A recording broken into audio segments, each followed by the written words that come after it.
Welcome to the ACIT Podcast, the official podcast of the Association for Critical and Interdisciplinary Thinking.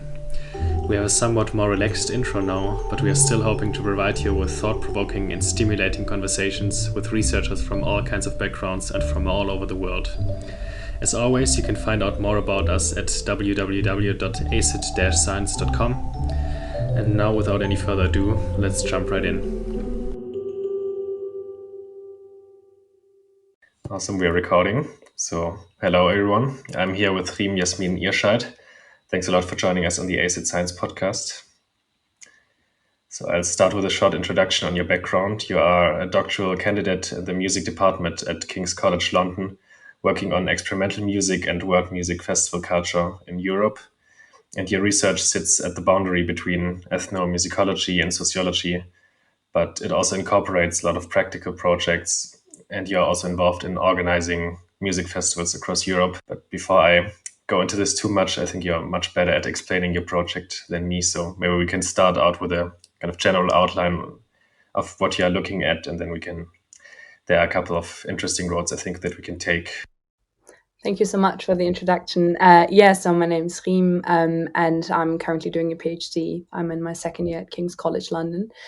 I'm a musicologist, so I'm classically trained. So I studied classical music and, new music in Heidelberg in Germany, then studied composition and ethnomusicology in Birmingham, which then led me to apply to Oxford, where I did my master's in ethnomusicology and the other anthropology of music. And then a little bit of my background, I was then working in events organization in Oxford as well, and then started my PhD just last year at King's College under the supervision of Martin Stokes, who's a scholar of Turkish popular music.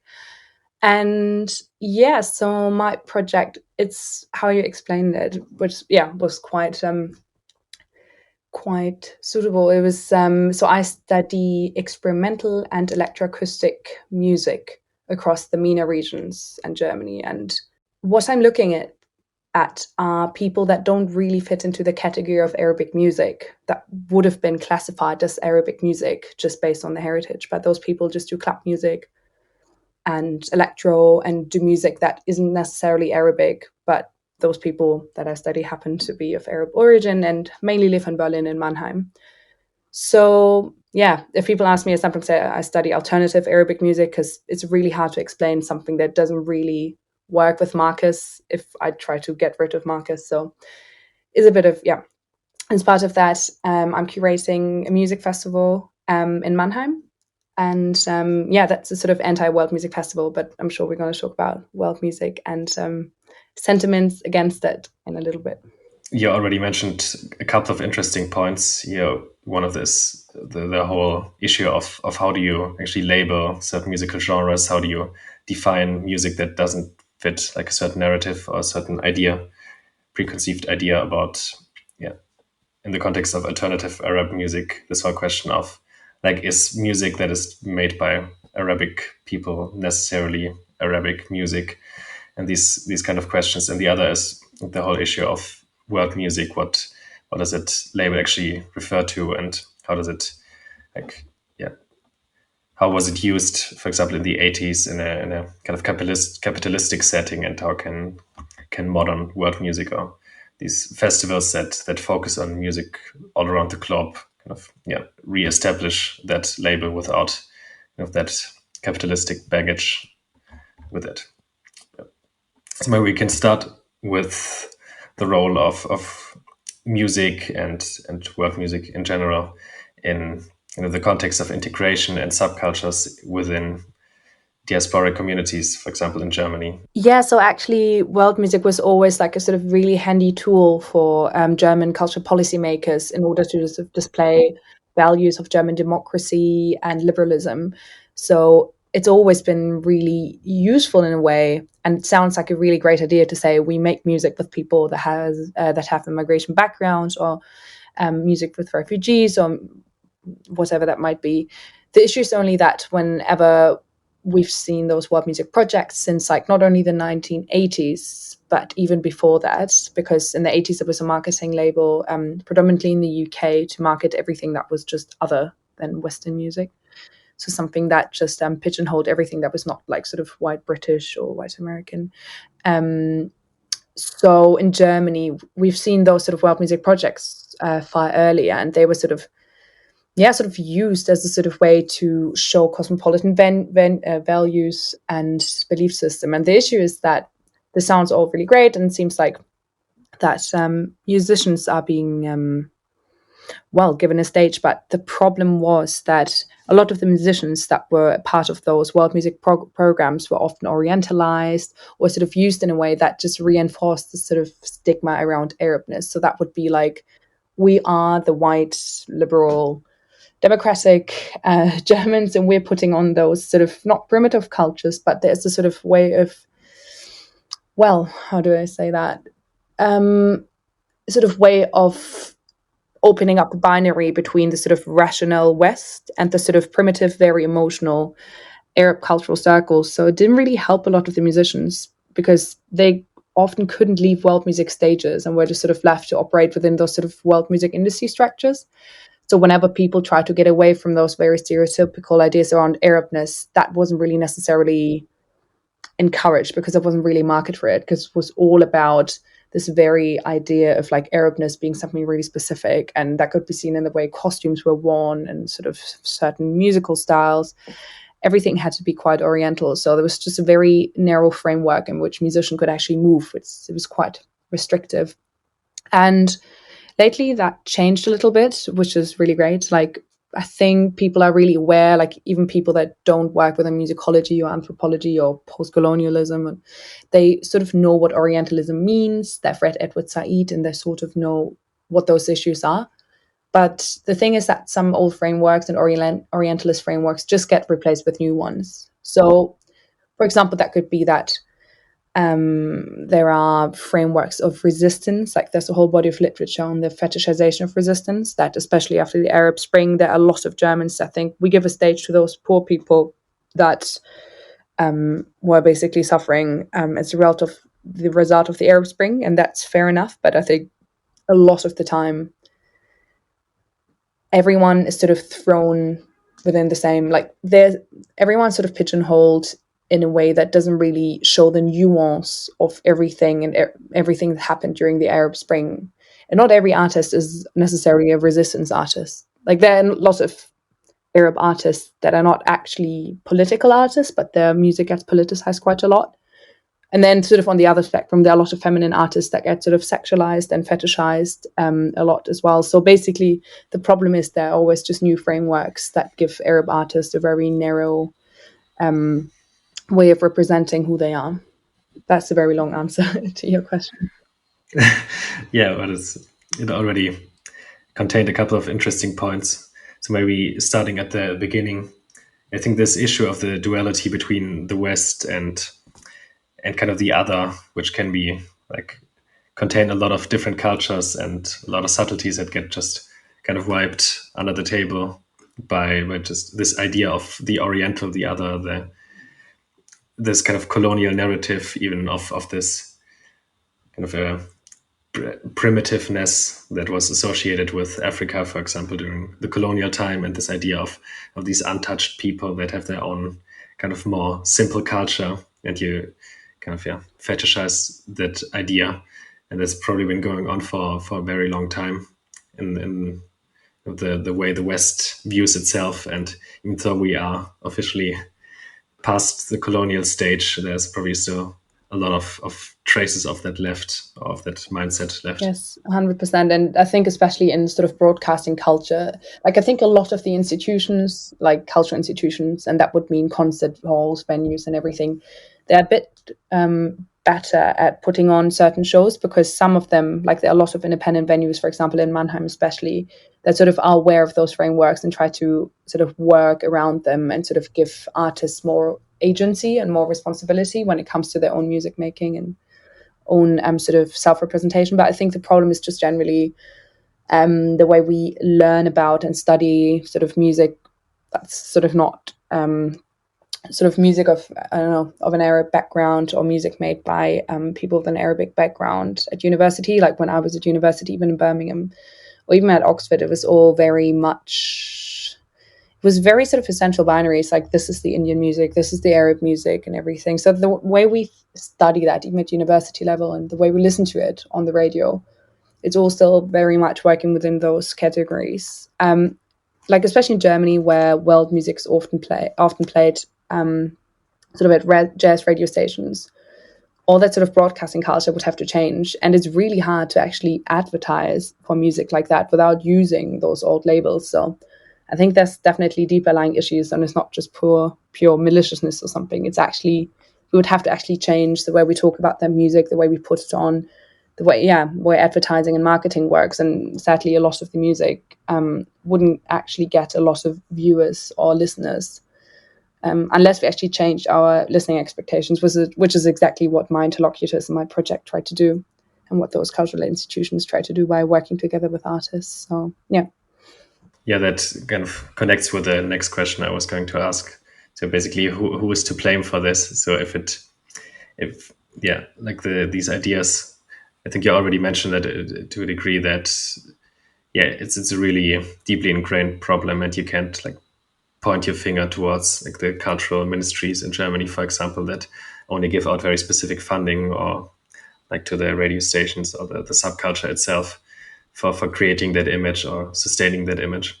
Yeah, I'm not. Yeah, so that's a really good question. Who's to blame? But I think the problem is just sort of history is to blame, really, and also German history, because the thing is that, like, German identity has always been perceived or like written about as something that's rather unstable, and that people really try to hold on to. And the way to actually do that is through sort of producing an other through which you can sort of, well, define yourself. And yeah, so Max Czolek's right. Max Czolek writes about that in there's a really brilliant interview of him that's called I'm Not Your Token Jew, and also in Desintegriert euch, and all of his other works. This is a really brilliant topic, the way sort of that foreigners in Germany or Ausländer play in sort of construction of Germanness. So it's basically, German history, I would say, and the way Germany has dealt with foreigners and people considered othered in the past. So it's basically the way that the cultural industry responded to sort of the guest worker program since 55. So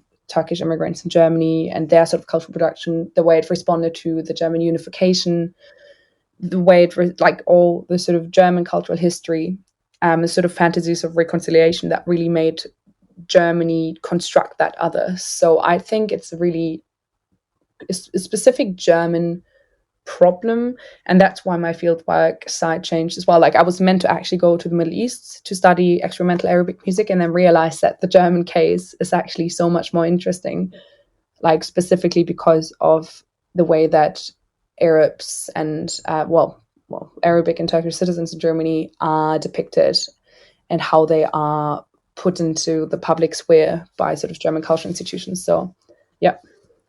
Yeah, you also pointed me towards these articles by Max Czolek. So I found that really like a mind blowing different perspective on that whole issue, because like to a degree Germany is a very young nation comparably, and especially during National Socialism, during the Nazi regime, you had this kind of, you created the other, which was based on anti-Semitism, or like this whole notion of the superior race, and then you created the other in the form of Jews that you could rally against and kind of unite against.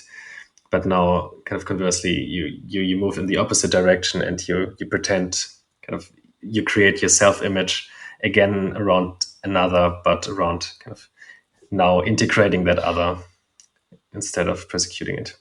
Yeah. And specifically, I think, and that's why the world music industry, or especially Arab and Turkish citizens in Germany, are so interesting, because the role that Islam plays, like Max Czolek is really brilliant, but he writes like predominantly on sort of Jewish citizens in Germany. He does mention the way that, Muslims get stigmatized. But the thing is, Germany is still a Christian country. Like the way Germany runs from sort of the Sunday rest to like the way like certain rules and mannerisms work. It's predominantly like white Christian, imagined as white Christian nation. And Islam does pose, like, if you listen to all those political speeches, or even read like Sarrazin's book that came out in Deutschland schafft sich ab in 2010, People do say horrible things like the Islam doesn't belong to Germany. And I think when it comes to the sort of new other, it's always something that first and foremost threatens German identity and German self-understanding. And right now that's just Islam, because people find it not only as that's not only something mystical or something that sort of you can put the Orientalist framework on, or the Orientalist gaze, but it's something that really frightens people. And that's, I think, why a lot of people try to be really nice about it and do refugee theater and try to like sort of, include Islamic art and cultural practices into the sort of German culture sphere. And the issue with that are only then those white savior narratives that I was just mentioning earlier, that then becomes, as well intended as it is, it then just becomes another sort of issue. So there's just a lot of issues there, but my research is generally more positive than that. Like in the beginning, I'm obviously pointing out a lot of the negative things, but that's kind of quite necessary in order to point out the potential that sound art and experimental music can then offer in order to sort of subvert those expectations. Yeah. Yeah, probably the public discourse around these topics is always has this performative aspect to it. And Max Schollek also mentioned this Gedächtnistheater, so like remembrance theater.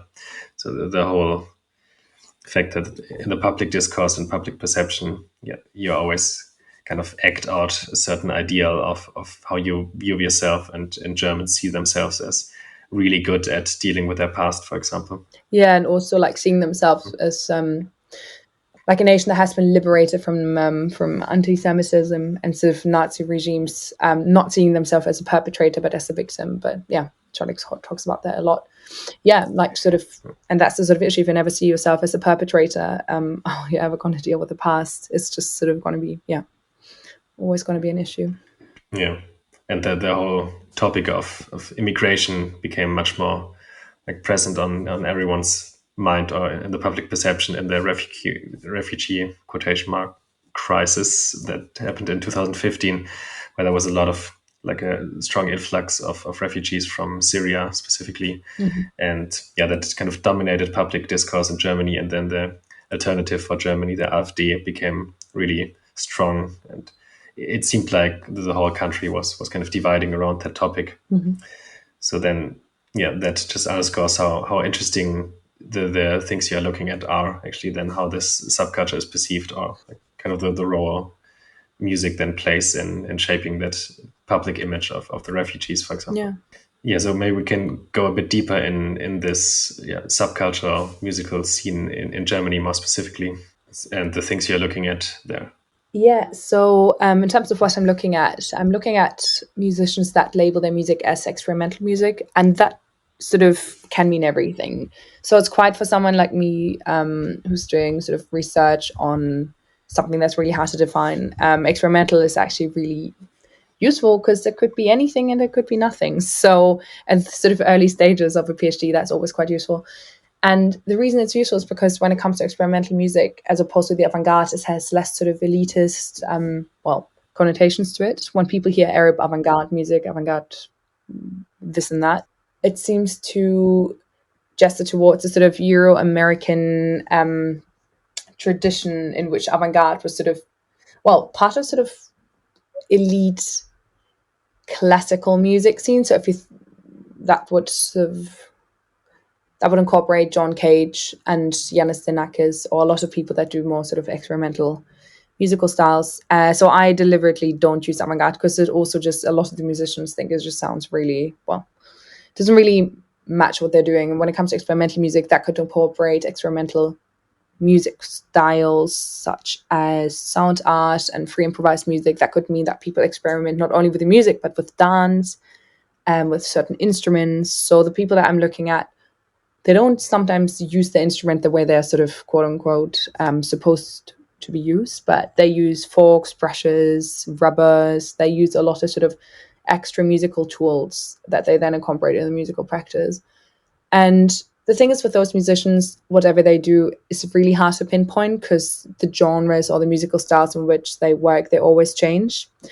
And I think when it comes to the people I study, it's all about insecurity and uncertainty. And these are the two keywords of my research, I would say, because it's always hard for audiences to listen to the music that, for example, Rabia Be'aini, which is one of my interlocutors, or Just Turnbull, what they do. And that's a really good thing, because whenever audience members are challenged, it sort of gives room for something really new and really subversive to arise. So yeah, it's really hard to define what they're doing, and I'm still trying to figure it out.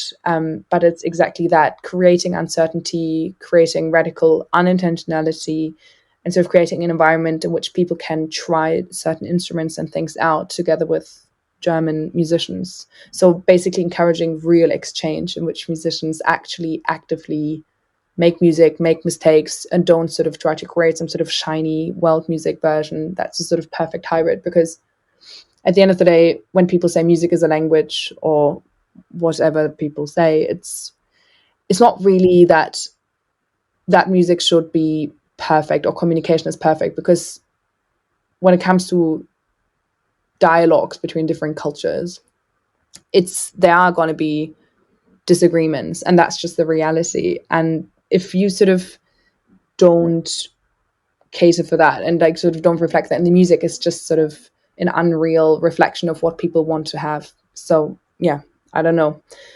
It sounds all, yeah, I hope that answers your question. Yeah.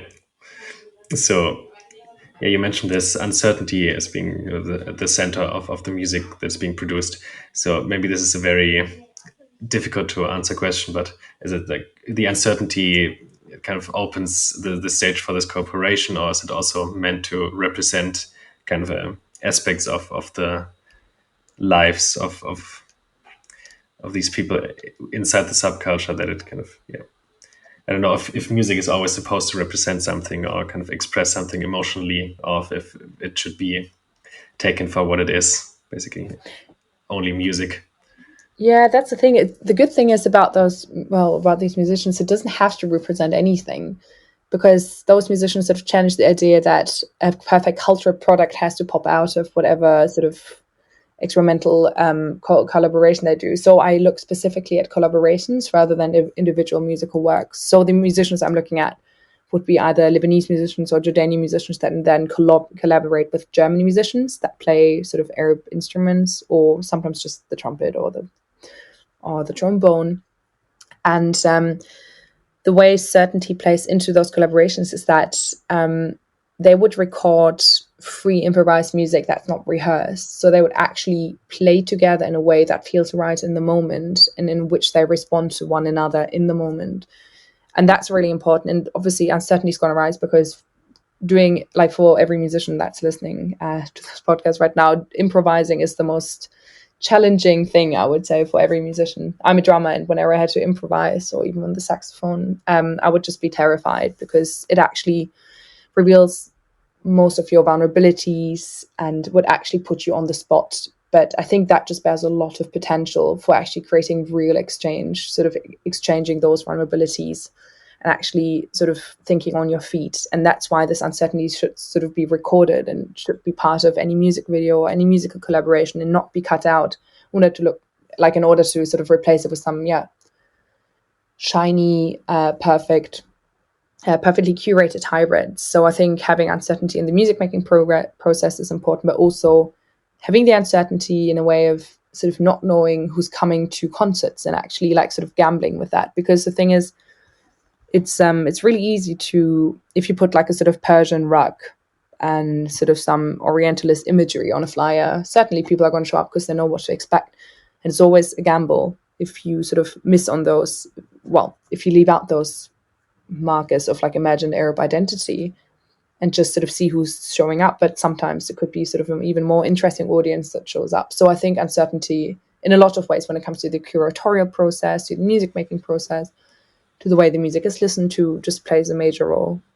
Yeah, it's a very interesting counterpoint to the way in world music, or world music in capitalism, is actually used. And you mentioned this shiny product that it's at the end of this process a couple of times, and yeah, it just reminds me of the way modern pop music, for example, is produced, and that you have this very well measured you infuse this well-measured degree of Orientalism or some kind of non-standard, non-Western style into it, but it's always very, very well thought out in advance. So it's the complete opposite of what's happening in these other music scenes. Yeah, and it also sort of poses so many expectations on Arab artists that sort of can't articulate what they want to articulate. So it's just not real in a lot of ways, because there are a lot of sort of, well, there's some really interesting research on that. And like Marta Miko is writing about that. She's the scholar. She's based in France, and she writes about the world music sound, where musicians would go into a recording studio and they would put certain production measures on that and produce it in a way that produces that certain world music sound, where they think, oh, this is not othered enough, or that's like not world music enough. So they basically create music for the sort of wide Western ear, rather than actually sort of, using the music that's produced in the studio. So yeah, there are just a lot of steps in between that sort of get in between the sort of real music that's made and what we then actually listen to on the radio, thinking that that's actually what the musician was recording in the recording studios. So yeah, there are just so many aspects about that, the production aspect and broadcasting and whatnot. But so maybe I'm going to recycle my previous question and ask again, who's to blame? So I just, like, the Beatles popped into my mind, and that whole interaction with Ravi Shankar, for example, through George Harrison, and this integration of the sitar into Western classical, into Western popular music. And I guess from then on, it became even more standard to incorporate these kind of things into music. 100%. And I think obviously, I think not only Beatles, I mean, in classical music, there was so much more Orientalism before, and I've been studying that as part of my undergraduate degree in musicology. There's so much research on the inclusion of folklore and folk music and like sort of more classical styles. But I think with the Beatles, it's a certain really interesting case, and I don't think actually George Harrison is completely to blame. I think Peter Gabriel and Malcolm McLaren, I think, are probably far more to blame. But I think what's a really interesting case about George Harrison is that he actually learned the instrument from Ravi Shankar. So I think, as opposed to other musicians in the 80s that actually just went to indigenous communities, recorded the music of, say, indigenous choirs, didn't pay them, used the samples and sold it as their own music and just sort of became millionaires off those samples. I think that's far worse than what George Harrison did, which is a super interesting case for what Mark Slobin was discussing as affinity interculture. So people sort of feeling them being part of a culture based on their affinity or their knowledge of a certain culture that sort of gives them the same tools to articulate sort of certain cultural practices. And I think George Harrison actually, he studied that sitar. Like, he was actually learning how to play it. I mean, probably not in the most traditional way, but it's a really interesting case for someone actually engaging with those cultural practices in a way that's sort of, he fused it obviously with pop music, but I think as opposed to the way sampling culture worked, it's a far more genuine, far more engaged way. And obviously that's based on someone's probably Orientalist curiosity, but I think it's always a really interesting thing if people actually engage with those practices and learn those instruments. And a lot of the German musicians I'm looking at are actually doing the same, studying like sort of Iranian drumming from those teachers. And I think that's a really nice way of sort of cultural knowledge being passed on.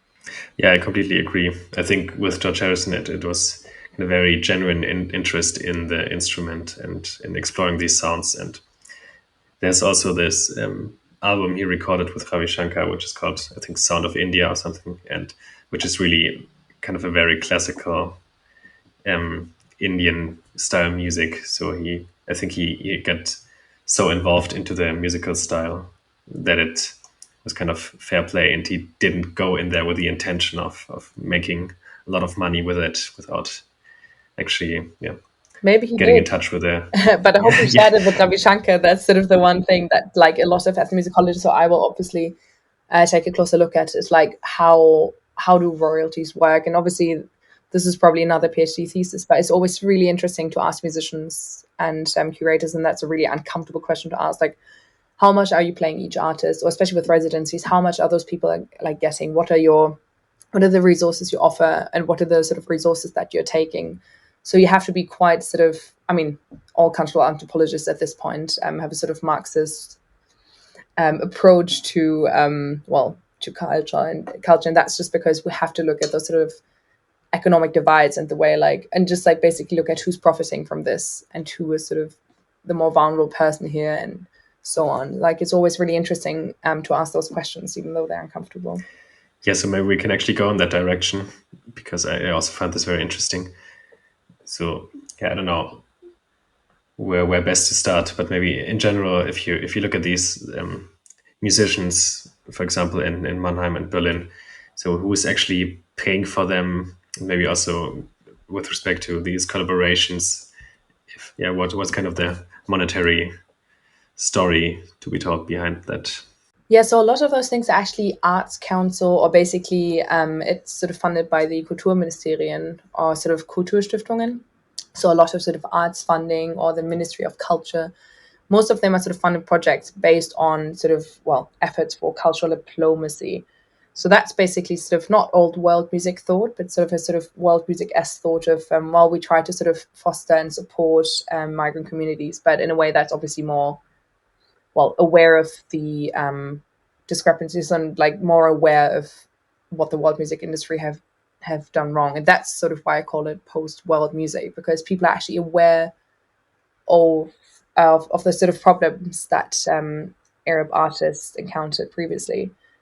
And I think a lot of those funds are actually really well intended, and most of them are actually quite accessible. But what I'm looking at, especially sort of funding of Goethe Institute or those sort of very local arts funds, is sort of how accessible are those funds? Because a lot of the time, especially for example in Baden-Württemberg or just in Mannheim, a lot of those projects would only get funded if they have a sort of reference to Mannheim, or sort of if they sort of reference something and are sort of incorporating local elements and actually sort of benefit the local community. And sometimes the question is, with a lot of transnational music, how local can that music be, and would they actually satisfy those expectations? So I think it's really important to consider, or basically to sort of look at how wide the access is and who can actually participate and who can actually apply. Because it's actually not handy to sort of bring out a call of funds and it's just in German, because there are just so many great artists that could actually benefit from those funds. And the same with sort of really complicated, long applications. No artist that's sort of not already super established and has an agent and actually knows how to access those funds and applications will actually apply, because most musicians are in super precarious situations. Most of them are freelancers, don't have a lot of money, might have a working class background. So I think it's always if we think about how we reverse those inequalities, it's always important to think about how to open up the field to make it a level playing field when it comes to actually applying for money. And so the other money givers would then generally be just cultural institutions that just put one-off performances on at festivals. That would obviously probably be funded either through their sort of ticket income or also through sort of other arts funds. But yeah, in Berlin, that's obviously a little bit more diverse, just because, there's a massive migrant community and a big Arab and Turkish community. But yeah, I myself, I'm putting concerts on, and the way we work is that, I use my Arts Council funding from, I'm sort of funded by the Arts and Humanities Research Council in the UK, so I can use my own research funding, which I can basically put anything on because they're really open-minded. And when it comes to the music festival that I curate, it's also funded by the Allianz Kulturstiftung that put a real good focus on post-migrant cultural production. And they are, extremely generous and sort of do a lot of great projects right now, such as Outer National or Planet Ears, which is, Yeah, maybe we can go into those festivals as well at one point. Yeah, I was just wondering how much influence the money givers will in the end have, also relating back to this whole idea of if it's for example, the money comes from the German cultural ministries. So how much say do they actually want to have in the end product of cultural production? Yeah, I think it's always about the sort of results, and that's sort of part of the problem, because if you expect results in order to show that cultural hybridity, quote unquote, sort of was achieved, I think that's always a problem. But I think a lot of the newer funds, or the funds that we use for our project, are mainly based on ticket sales as well. Like when we get local arts funding from sort of Mannheim German Cultural Bureau, it's all about obviously generating some profit, but it's not like entirely commercial. So it's all about sort of showing that people would actually show up, it would have obviously an impact on the local community, which is as such a really good thing. And a lot of the sort of, the 2 or 3 money sort of, the funding sources that we use are very, very lenient, or like very unexpected in a way. And that's sort of a really good thing. The Allianz Kulturstiftung, they don't sort of check up on the musical styles and stuff. And you're generally really open to, invite artists that fit that profile. So it's all about, I guess, applying for a project with a festival with a very certain profile, and then sort of reflecting that in the music that's played at that festival. And the festival that we do is all about sort of challenging very certain ideas about tradition and about origin, and sort of reflecting that in the sort of music we put on, that then sort of reverses those expectations. So I think we did that at the past festival, which was a very, very sort of diverse lineup in a way. We didn't really have like a certain genre. We had like a DJ from South Africa. We had Gnawa artists from Morocco that were playing electronic Gnawa music. And we just had a lot of sort of local traditional styles that really didn't fit in a sort of, that was like all mixed together. But at the end, all of those artists had a very certain, sort of shared narrative about how they view tradition, how they view themselves, and how they view cultural identity in general. So it's all about sort of shared belief systems.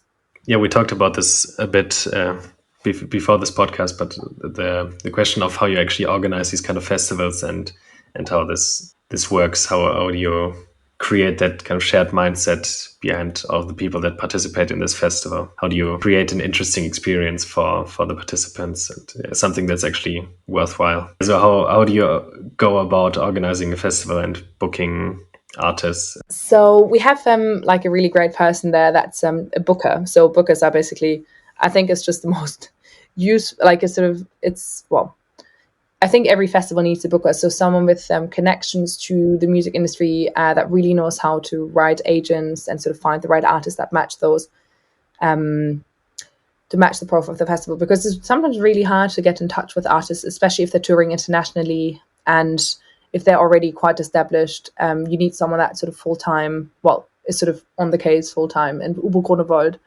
who is the booker in the Alte Feuerwache Mannheim, he was basically in charge of finding people that are, obviously with agreement of everyone else that worked there, as sort of fit the festival. And that's mainly artists that sort of use musical styles in a way that that either experiment in a way that you can't put any label on it. So basically musicians that sort of use sounds to the extreme, that sort of experiment with volumes, textures, and things that just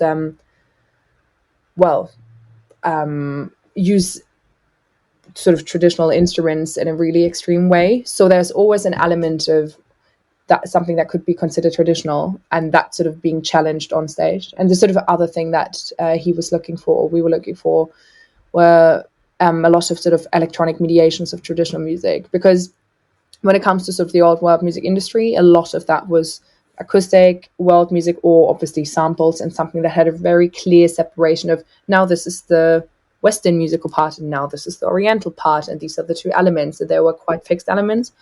So we were looking for musicians that actually merged those in sort of into another, that you couldn't really see what would be the sort of Turkish part and what wasn't.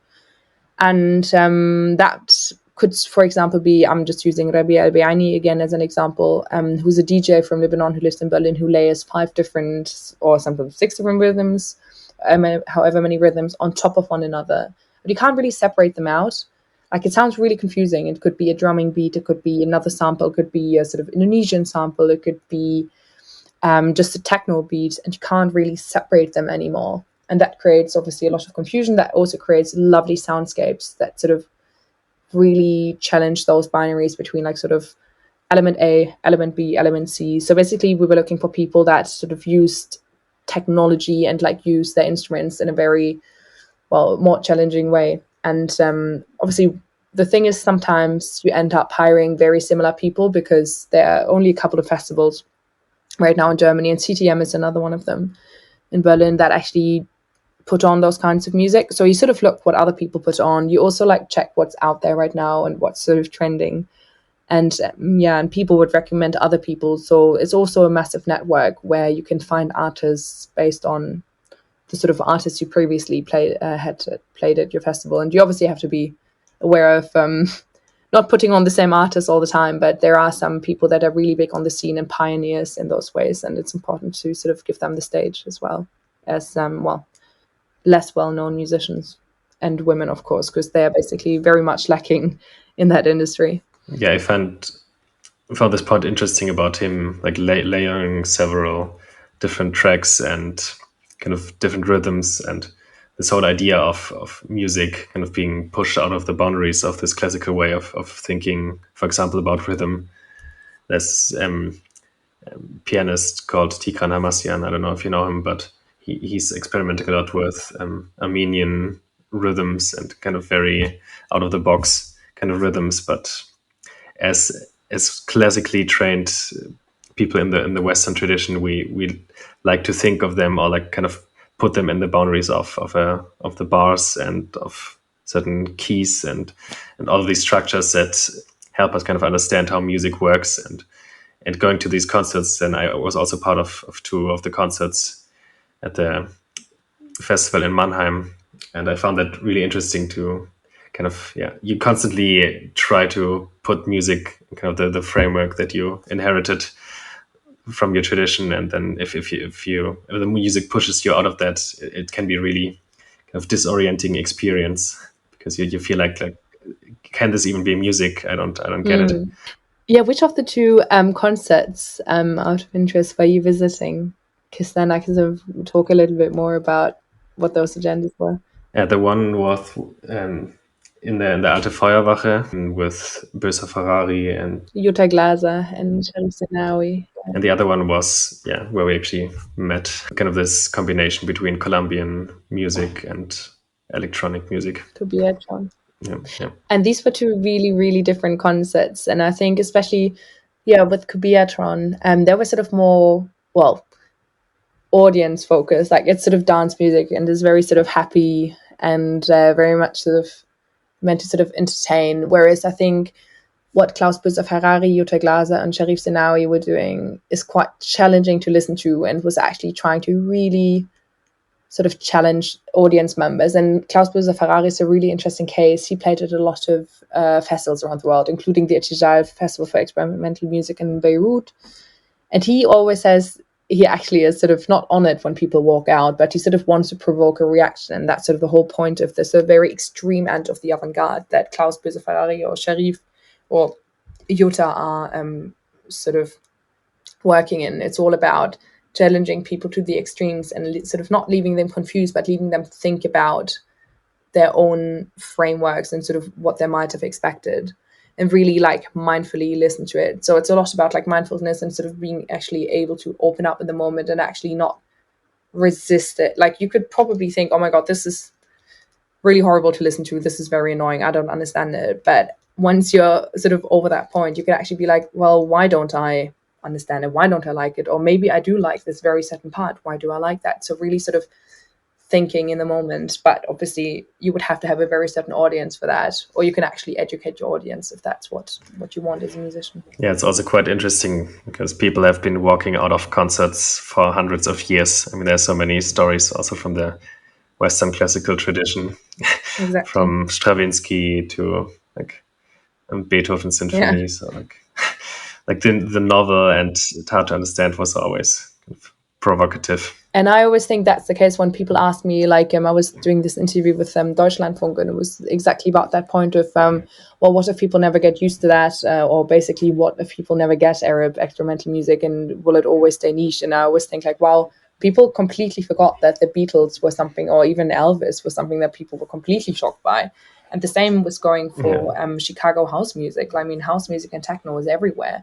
Whenever people hear a dance beat, or especially when you go to experimental sort of club music and people hear dance beat, they would be like, oh, I recognize this. I want to dance to this. This is really exciting.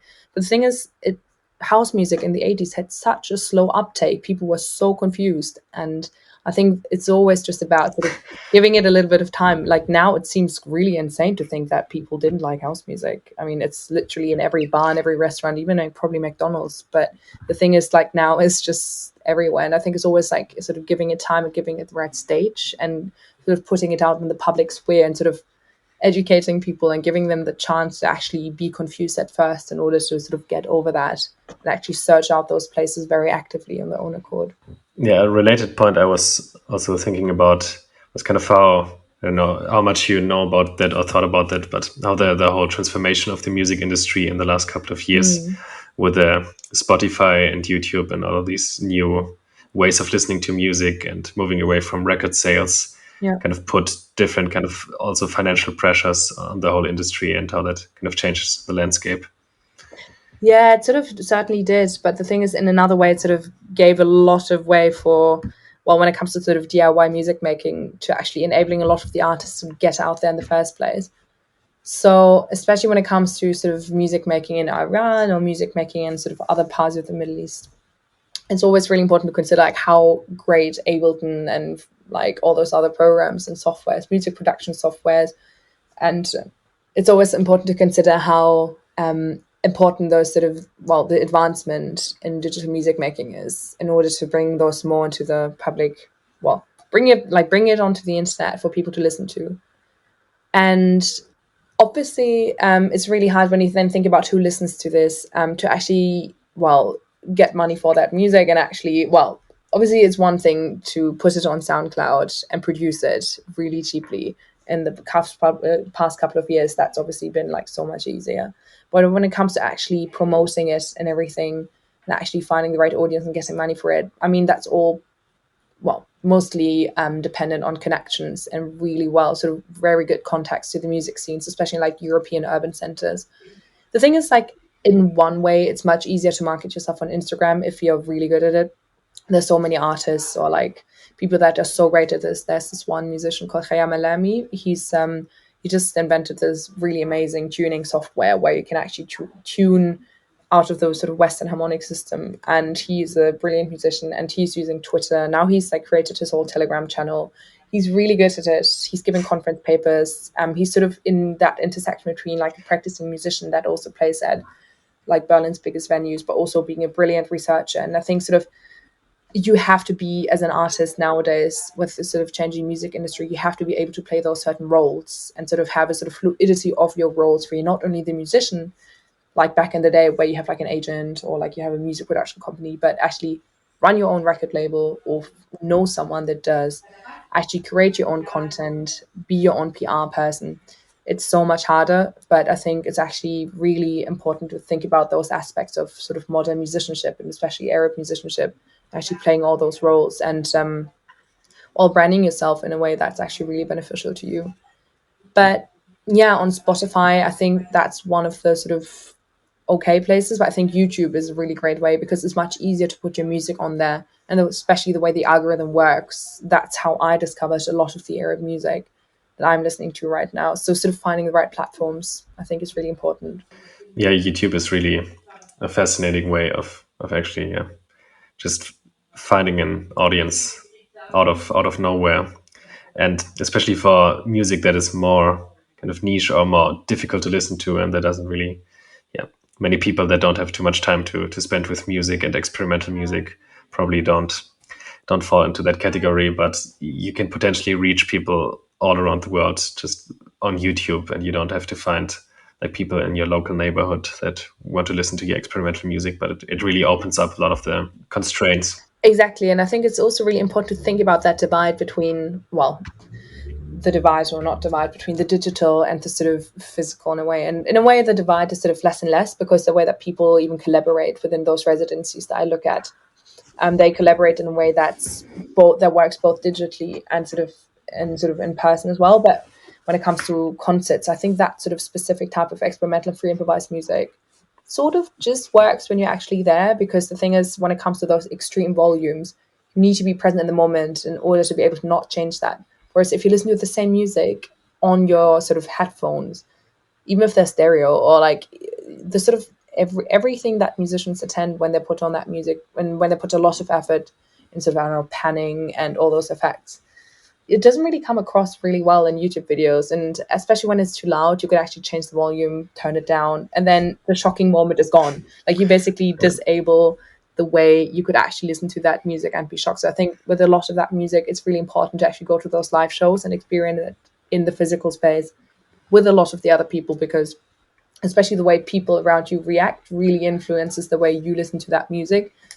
If people like look at that music, look super concentrated, and you don't know what's going on, you will feel stupid. And I had that happen to me before. I think, am I the only one that doesn't get that? That's horrible. Like, and I feel like, well, so this must be really big, this must be important. But most of the time, most of the people are really confused.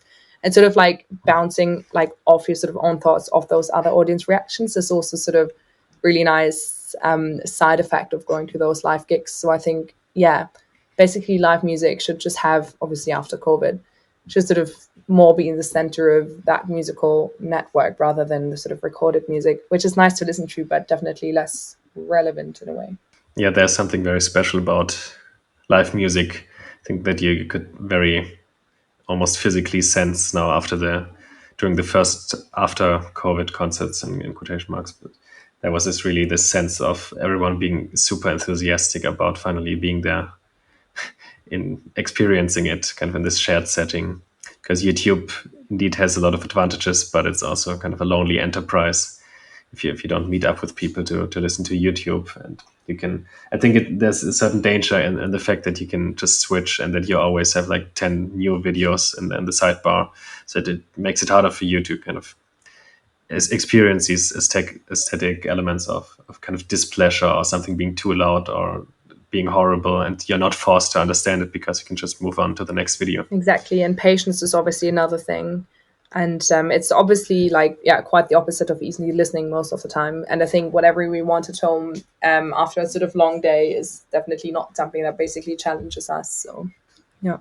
Another interesting category of topics that you mentioned previous to this podcast is the whole question of effective musicianship. So this idea that obviously music is tied up with our emotions and a sense of belonging and all of these things. So maybe we can quickly define what effective musicianship means. Yeah, so I was sort of, that was sort of more like a working concept that I employed for a conference paper that I was giving earlier this year.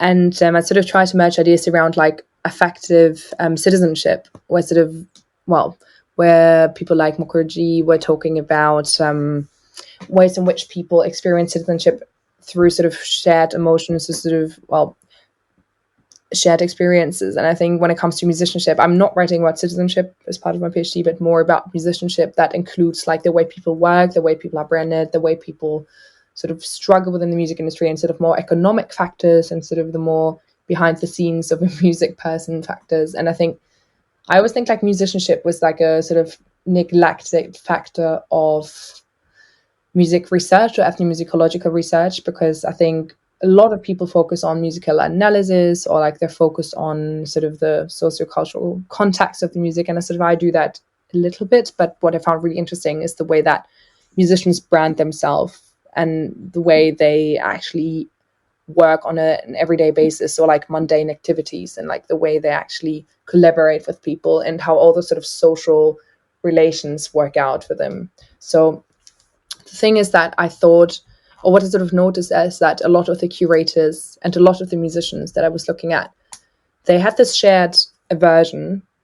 And I'm just using affect as a sort of not synonym, but a sort of very similar word to emotion. This shared aversion, or like anger, or like sort of discontentment with the world music industry. And that was the glue that was tying those people together. And that was the question I was asking myself, like, what is it that brings all those people together and makes those festivals like Planet Ears happen? What is it like? Is it a sort of a person that stands at the center of it? Is a certain musical style?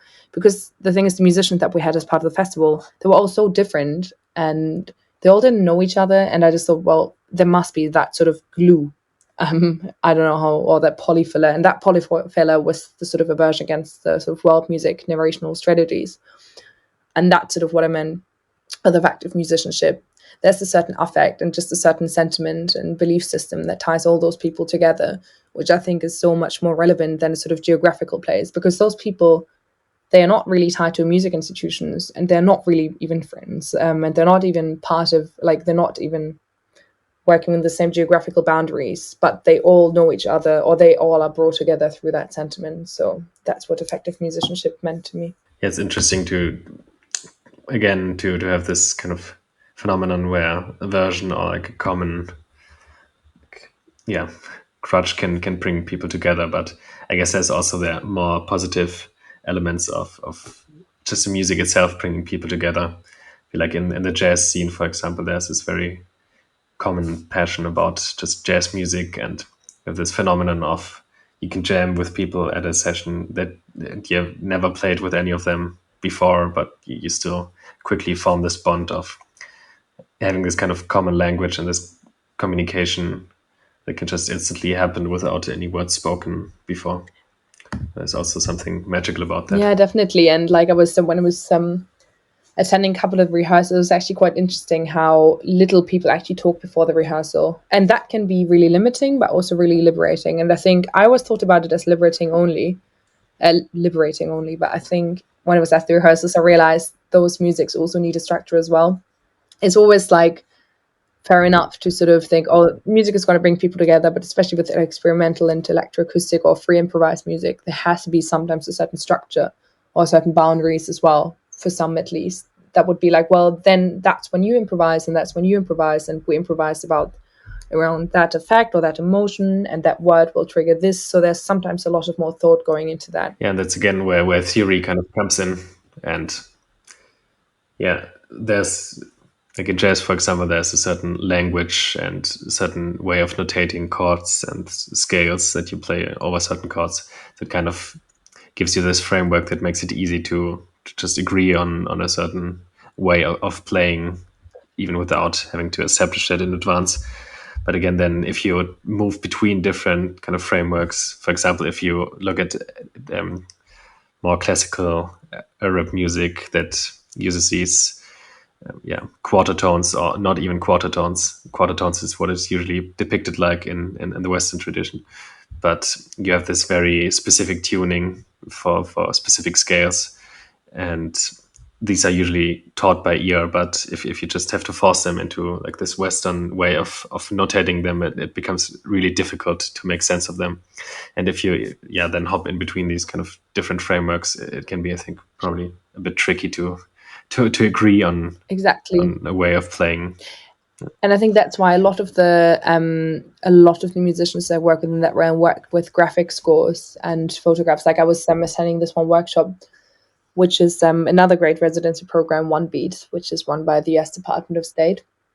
I was observing one of the rehearsals of one of the experimental music residencies, and people worked with sort of little signs, triangles, circles, and things that actually they explained what those circles meant. And one of the circles would just like play a sound of your room, or like play this and that. And I think sort of giving more freedom in the notation as well, because I don't know any musicians that was part of this year's festivals that actually work with Western notation, or like the notation in the way that we learn that in our sort of musicological studies. So I think sort of considering other ways this music is noted and other ways of visualizing music is also something really important.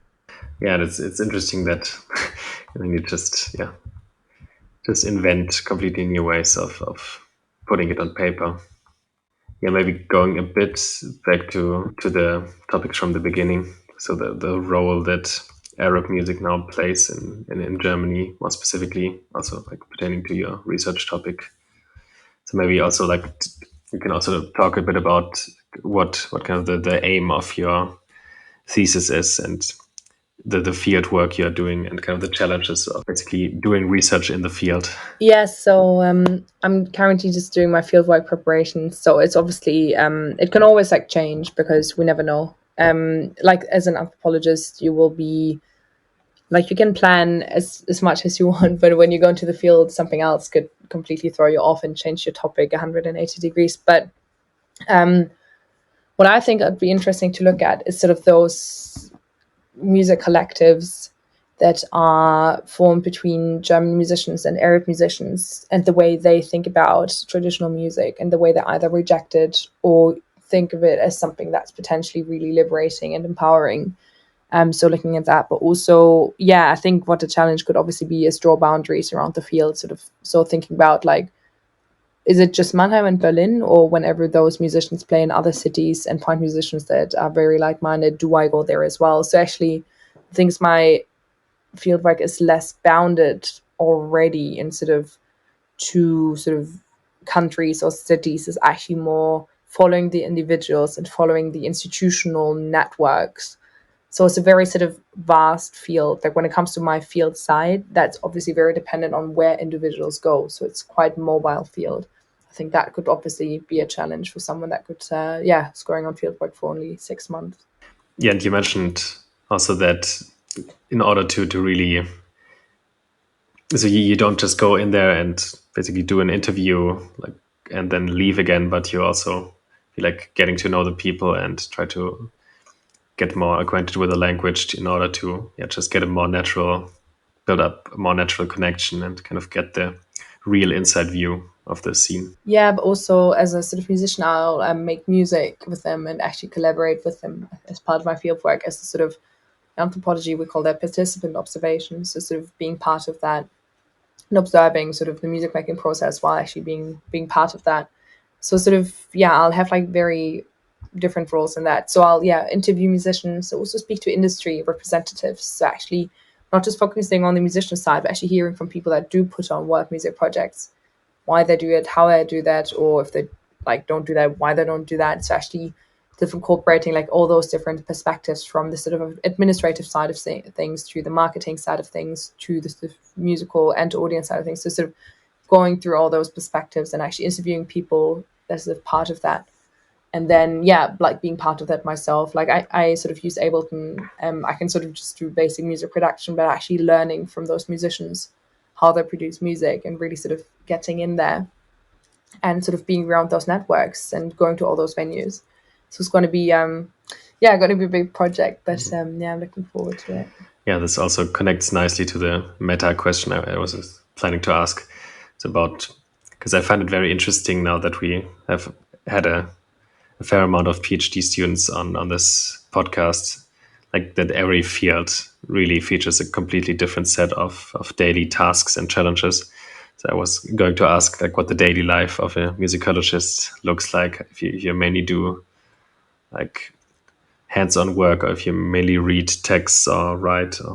That's a really tricky one, especially as a practice lab PhD student with a sort of very disruptive work schedule. Because I'm sort of doing a lot of volunteering and some teaching as well. And I think as a PhD student in the UK, it's probably really different to like a PhD in Germany, I think, where it's more sort of less of, where you have like a research position as well. But in the UK, you do a lot of teaching in your first year. So you would either sort of prepare that, but would mostly be sort of reading articles, or actually actual music journalism, as opposed to journal articles or academic articles. So it was seeing like how music is branded, and also watching a lot of YouTube videos, which sounds more fun than it is, because you actually have to like rewind and actually to sort of see what you're looking for, and sort of compiling playlists. But most of the time it's actually reading academic articles, anthropology style, of actually just case studies.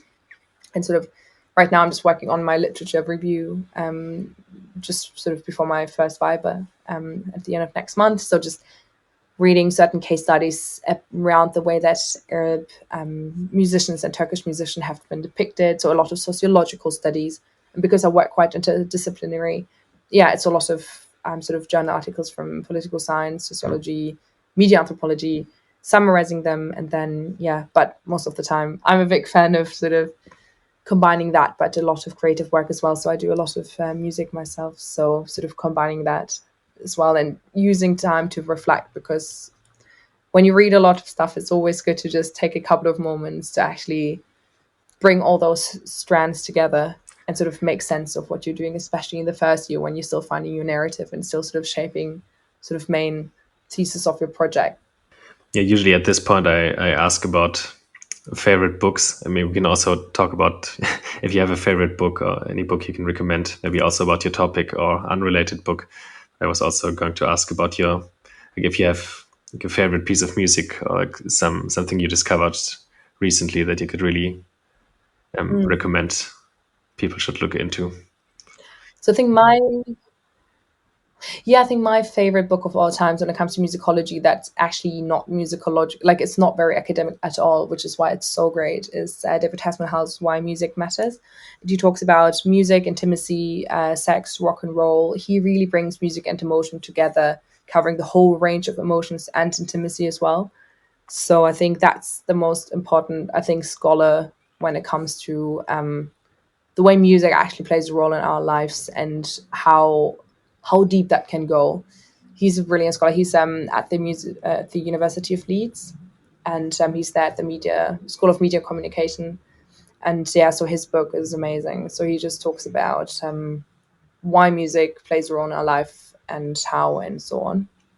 But I read a lot about cultural intimacy, music and intimacy in club cultures, which is where it plays a big role.